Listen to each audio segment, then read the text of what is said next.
Fabricant. Yeah. Fabricant. Oh, right.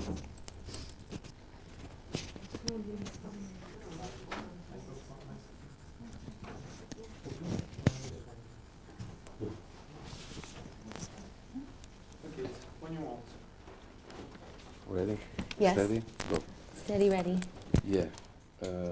Starting, could you tell me the journey from erotica to bedtime stories? Was it hard? Oh, that's a simple way to describe it. Yes. In which way?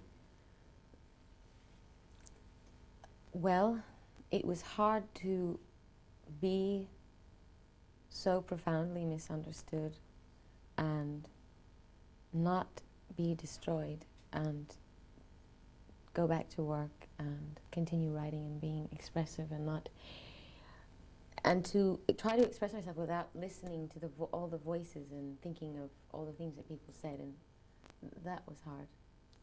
And how did you survive all those years being misunderstood by the press and by the people, by the critics, some critics? By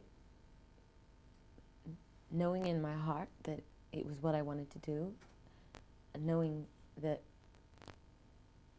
at least understanding what I meant personally, and also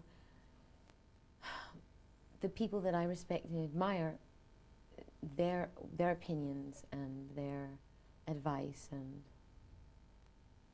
I would say that knowing that at least the handful of people that understood the irony or the message or whatever I was trying to say, I would say that helped me. Yeah, and how did it start, the idea of the album, the Bedtime Stories? The title? Yeah, the title and the whole idea of looking into yourself, I think. It wasn't premeditated, it just happened.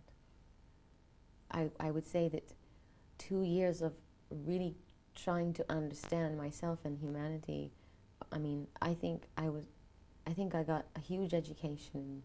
I mean, my whole life has been an education, but when people are happy and enthusiastic and cheering your name and saying you're the greatest, it doesn't give you pause to reflect as much as it doesn't encourage you to sit and be reflective as much as people questioning and challenging what you do. So I would say that my state of mind and what I wrote about was a reaction or a reflection or a response to that. Yeah, would you define this album your most autobiographical one, or not? No, not necessarily. I think there's something autobiographical in all of my records. I would say Like a Prayer was very autobiographical as well. What was the thing that hurted you most during your career? The critics, they say, the reviews, the Through my whole career? Yeah. Thing that hurt me the most? I can't think of any one thing. I think what hurts me the most is not specifically what someone says about me, but just the feeling that that human beings tend to be much more interested in the negative things in life and watching someone fall instead of building someone up. You find this album more spiritual than the others? I found it. Yes. And because I am. From what comes this spirituality? From your all the things that I'm telling you, my life, the path that the road that I've traveled, the people that I've met, the decisions I've had to make, the ways that I've had to educate myself and maintain my sanity. Which was the most important person in your life? Be honest, true to I'm yourself. trying. I mean, there's so many important people in my life. The There's most one, important person yeah, in my the life? most. The one when you're all by yourself, you think of. Have someone. Everybody has someone. You have someone.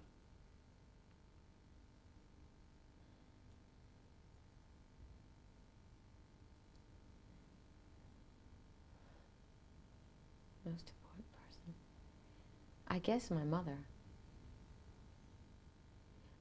Not so much because she was alive to have an influence on me, but I suppose that my imagination of her and my idealism of what of motherhood and my dream of what she could have been and also a longing for her has had a big influence on me. And the family? Having been brought up in a big family, different people. Well, my family's been a huge influence on me, my father and my brothers and sisters. Going back to the album, very basic question. How do you choose the people you work with? What do they have to do? Well, all of them had, what did they have to do? Well, I wanted to work with all of them because I respected the work that all of them did. I mean, I was a huge fan of Babyface's. I have been for years. I always wanted to write. I think he's one of the best songwriters today. And I'd heard a record that Dallas Austin did with Joy, a singer named Joy, which I thought was amazing. And Nellie Hooper, I think he's an amazing producer. I loved Bjork's album. I was very inspired by it. And also other groups that he's worked with, Massive Attack and Soul to Soul. And Dave Hall, actually, he was forced on me by my business manager, and I didn't want to work with him at all, but I met him and I liked him, and then we started writing together and it worked out good, so. Leaving the album and going back to what you say last year. We're just going like this right now. What about the cinema? You say last year that you wanted to direct also. You mentioned that your desire to direct. Yeah. What happened to this idea? It's still there inside of me, waiting for its chance to come out. What would you like to direct? What's the movie you like most, the most moving movie? I couldn't tell you. It would be original, and I'm sure it would be something that meant something to me. Maybe semi-autobiographical, something that I know. I think the best directors are best with subjects they know. So, I don't know. It hasn't come to me yet. But which are the directors you like most? I remember you had a letter from Fellini once. Yes, I framed it. It's hanging on my wall. Well, I adore Fellini, and he's incredible. He was incredible. And I'm not saying that because you're Italian, but I do love most Italian directors. I love Visconti and Bertolucci's early movies, and Pasolini and De Sica. He's Italian, right? Yeah. And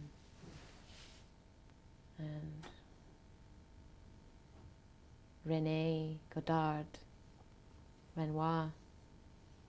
All the dead ones. Yeah. All the Europeans ones. Yeah. Most of them are Europeans. Do you have any kind of regret looking back to your career? The million-dollar question. No. You did all what you wanted to do, the way you wanted, the minute you wanted. Well, to say that I did everything I wanted to do is not the same as saying I have no regrets. I think having regrets is a waste of time, because even if you make mistakes, you learn from them. So there are things that I think, oh, maybe I should have gone back to school and I could have studied and I would have done this and that. There are things that I would like to have done, but who's to say I still can't do them, and it's not the same as a regret. How do you see yourself in 10 years' time? Still in the music business? I don't know. I don't see. I just live in the present. And do you think that this album is the photograph of the real Madonna?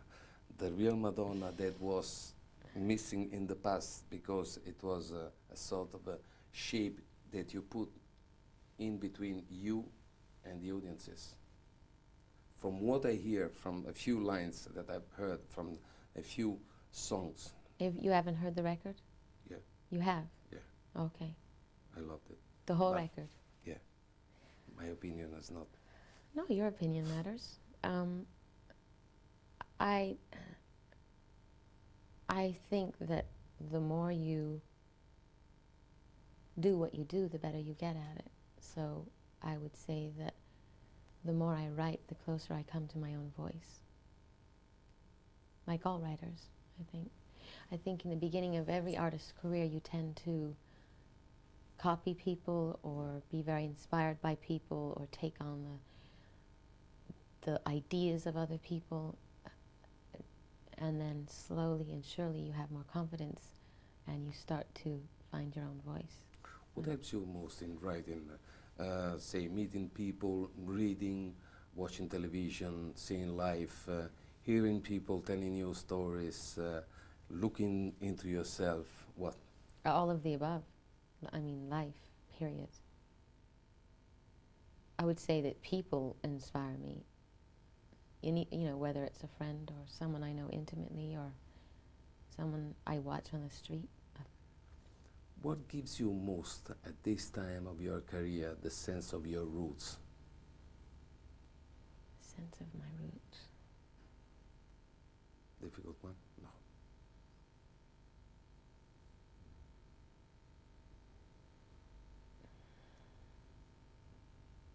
You mean where I came from? Yeah. Who I...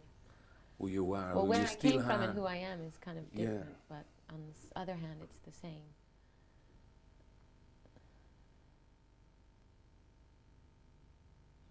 I'd say my work gives me that, a sense of myself, who I am. It's the one thing that's my own. Do you feel the pressure of being, for so many years now, a cultural icon, the symbol of success, the most successful woman in the music business in the world? Yes, I feel the Things pressure. like that, you know. I feel the pressure. I feel the pressure at this very moment.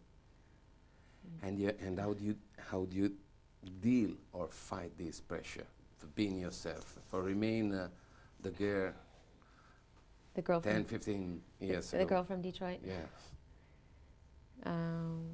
How do I don't know. How do I maintain my sanity? Is that what you're Yeah, asking? yeah. Well, it's difficult.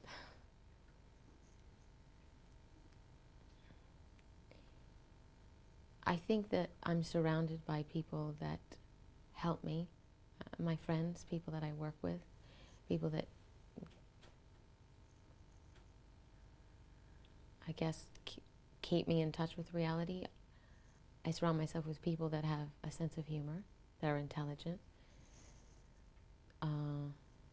I wouldn't say that my life is perfect or that I only have the most perfectly sincere, down-to-earth people around me all the time, but I think that I didn't really become famous till I was 24, 25 years old, so I had many years to be a normal person and learn how to survive without cameras on me all the time, so maybe that helped. I don't know. And do you have any regret of that period before the big success, What- going we out already- all by yourself and nobody looking for you? But what do you mean? No, being on yourself in the street. You mean when I first yeah, started? Yeah. No. No, I think I had a guardian angel. I think my life was I couldn't have asked for anything more than what happened to me. In this period in the music business, everybody's looking for collaboration, duets, this and that. Have you ever thought of doing something like that? A duet? Yeah, something like that. You know, it's a fashion. I'm asking this because it's a fashion. I know No, you don't it's do a it. silly fashion. But if you like, yeah, in fact, if you like to do it, do you have any name? I know you won't do it. You shouldn't do it. You'll never do it. All right. I definitely won't do it. Yeah, okay, but a dream. Tomorrow you wake up, call me. But if you held a gun to my head and I Yeah. had to do it, Yeah, I had the gun. okay. Little Jimmy Scott. Thank you very much. Oh, you're welcome. Yeah. Bernard. And what about the cinema? A duet in the cinema? No, a director and an actor or an actress to work with.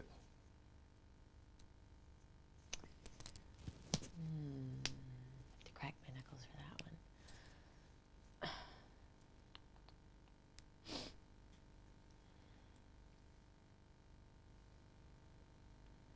A director I would like to work with Martin Scorsese. I would like to work with Quentin Tarantino.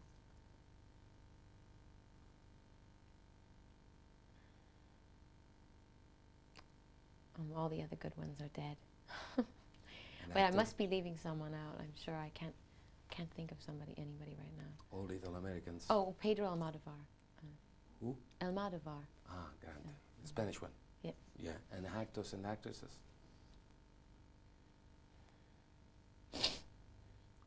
Nobody. Okay. Okay. No, that's not true. There's definitely actors I want to work with. I'm thinking. Cary Grant. No. Cary Grant. No, I'm They're joking. all dead. No, I'm joking. In fact. I want to work with.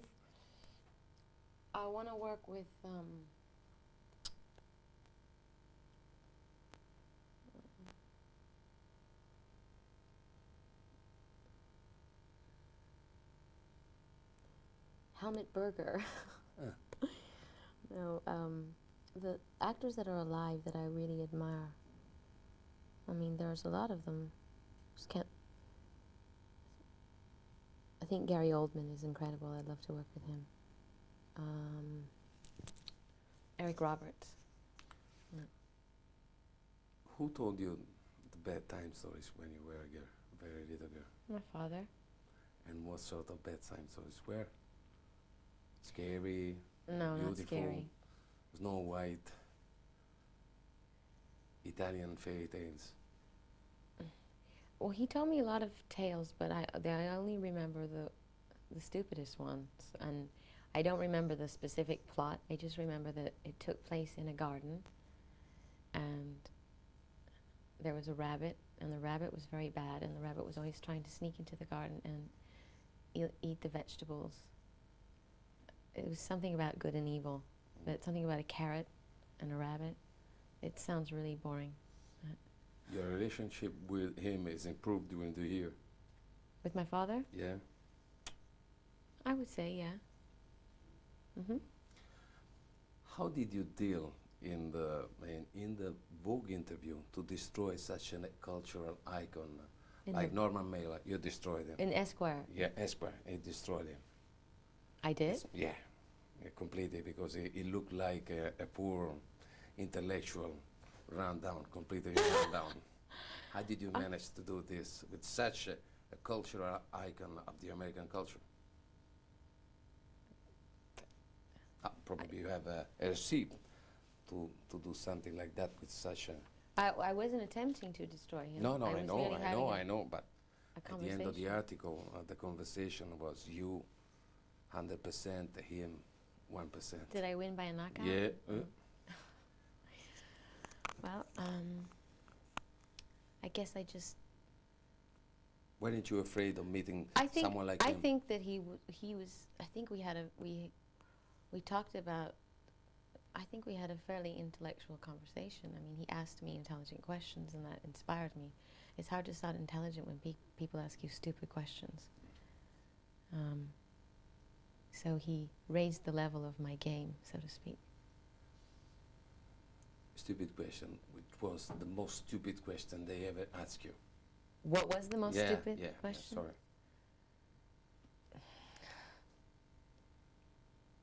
I think you There's had just too many. thousands, so just choose one.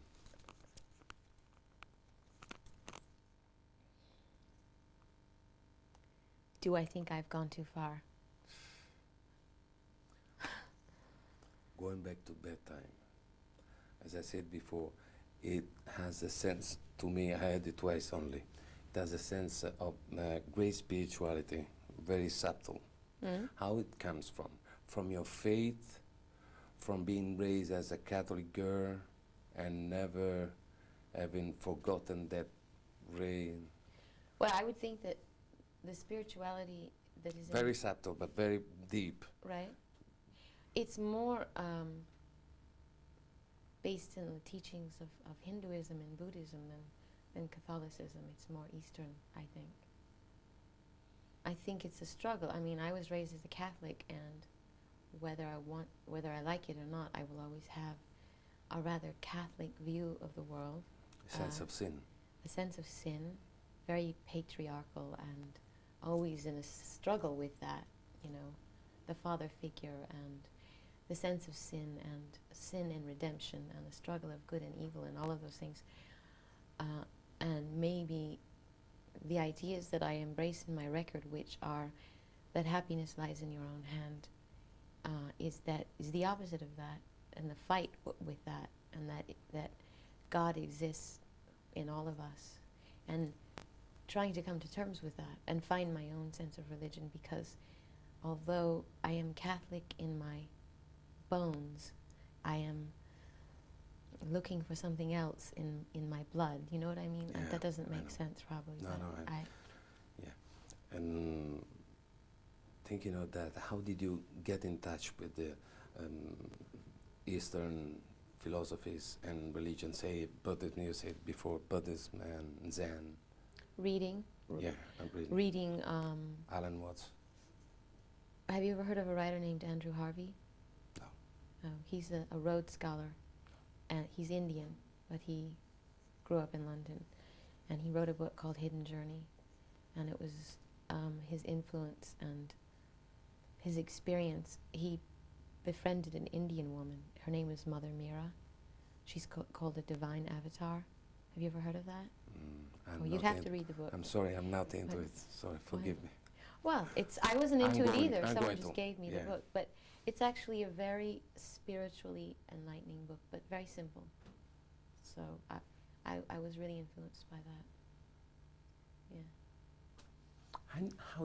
How Madonna writes a song? Because everybody sees you there in the limelight, but how do you work? How Madonna works? How the engine starts? You have the idea, you sit on a table. It's always different. Sometimes I hear music, just a phrase of music, like notes, like a chord progression. And Take a Bow is one of the best songs you ever written. Thank you. I agree. My personal opinion. Thank you.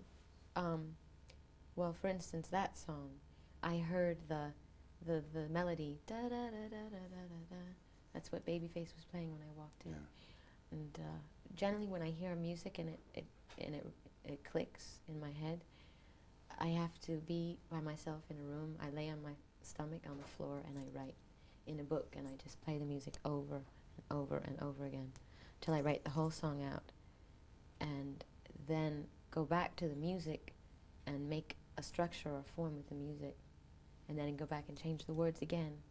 Or sometimes I write in a journal, or I'll have a poem, and I'll take that poem and try to fit it to music. Sometimes I hear music in my head and I can't play an instrument, so I'll go to the person I'm writing music with and say, play this, and that's what they'll do. And poetry has been important Poetry. for your poetry. Poets yes. are important in your what poets? Which poets? Which poems? Americans, French, Italian, English. Chilean? Have you heard Louis of Ferdinand Celine. Pablo Neruda? Okay, You must read a book, The Postman of Pablo Neruda. It's a movie by Michael Radford, Antonio Schermata, a Chilean writer. Michael Radford, I know who he is. Yeah. He's English. Yeah, he did it. Okay. It's a movie with Philippe Noiret. What's going on? Yeah. Oh, okay, we have to stop Why?